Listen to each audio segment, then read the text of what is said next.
मागून आवाज आला, हे माझं घर आहे. तो आवाज फारच भेसूर होता. सासूबाईंनी शेजारच्या काकूंना सांगून त्यांना उपाय विचारला. त्यांनी गावातल्याच एका मांत्रिकाबद्दल सांगितलं. लगेच दोघी मिळून मांत्रिकाला घेऊन आल्या. मांत्रिकात येताच खिडकी दरवाजे जोरजोरात वाजू लागले. जोराचा वारा सुटला. हा प्रकार पाहून सर्वजण घाबरले. वरच्या मजल्यावरून विचित्र आवाज येऊ लागला. मांत्रिक वरच्या मजल्यावर जाऊ लागला. मंत्रोच्चार चालूच होता. मांत्रिक त्या दाराजवळ येताच जोरदार आवाज आला, का आलायस इथे? निघून जा, नाही तर फार वाईट होईल. तो आवाज खालपर्यंत गेला. सर्वांचे श्वास रोखले गेले.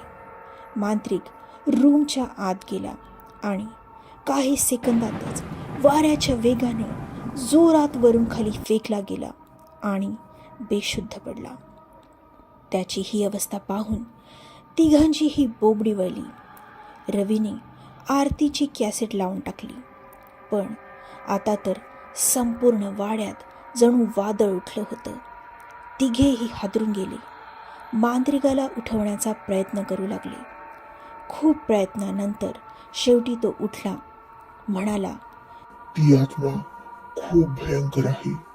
तिला ह्या घरातून काढणं जवळपास अशक्य आहे. ती खूप दिवसांपासून इथे आहे. त्याचं बोलणं ऐकून तिघेही अवाक होऊन पाहू लागले. काय बोलावं त्यांना काही सुचेना. वाड्याचा अवतार असा झाला होता जसं की तो फार जुनाट वाडा आहे. तिकडे शहरात सासरे त्यांच्या मित्राकडे पोहोचले. त्याला घडलेला प्रकार सांगितला. तो त्याला एका मौलानाकडे घेऊन गेला. तिथे गेल्यानंतर मौलानाला सर्व काही सांगितलं. तर मौलाना म्हणाले, घाई करायला हवी. मग तो शहरी मित्र, मौलाना आणि सासरे तिघेही तातडीने गावाकडे निघाले. साधारण अर्धा तास लागला त्यांना. त्यांनी वाड्यात प्रवेश केला. मांत्रिक अजूनही तिथेच होता. मौलानाने सर्वांना खालीच राहण्याचा इशारा केला आणि एकटेच वरती गेले. मांत्रिकाला राहावलं नाही. तोही त्याच्या पाठोपाठ वरती गेला. मौलानांनी रूमच्या आत प्रवेश केला. आत जाताच एका भला मोठ्या राजासारख्या तक्त्यावर एक ब्राह्मण बसला होता. त्याने जाणव घातलं होतं. तो एखाद्या राजासारखा बसला होता. त्याने धोतर नेसलेलं होतं. त्याला गजपात शिखा होती, म्हणजेच डोक्यावर टक्कल आणि मागे शेंडी होती. मौलानांना पाहून म्हणाला, अस्सलामु अलैकुम मौलाना साहब. मांत्रिकही तोपर्यंत पोहोचला होता. त्याला मौलानांशी असं बोलताना पाहून मांत्रिक अवाक झाला. मौलानांनी उत्तर दिलं, वालेकुम अस्सलाम. तुला काय हवंय? तो ब्राह्मण म्हणाला, मला काहीही नकोय. मला इथून बाहेर काढण्याचा प्रयत्न करू नका. मी खूप वर्षांपासून इथे आहे. मी कोणालाही नुकसान पोहोचवणार नाही. पण माझ्या नादाला लागू नका, नाहीतर परिणाम वाईट होईल. त्याला काहीही न बोलता मौलाना बाहेर निघून गेले.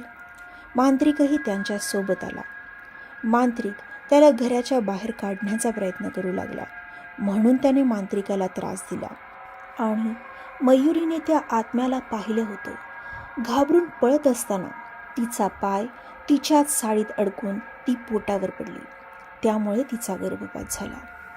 मौलाना आणि मांत्रिकाकडून त्या आत्म्याबद्दल कळाल्यावर मयुरी आणि तिच्या सासरच्यांनी त्यांचा वाडा सोडला आणि ते कायमचे शहरात निघून गेले.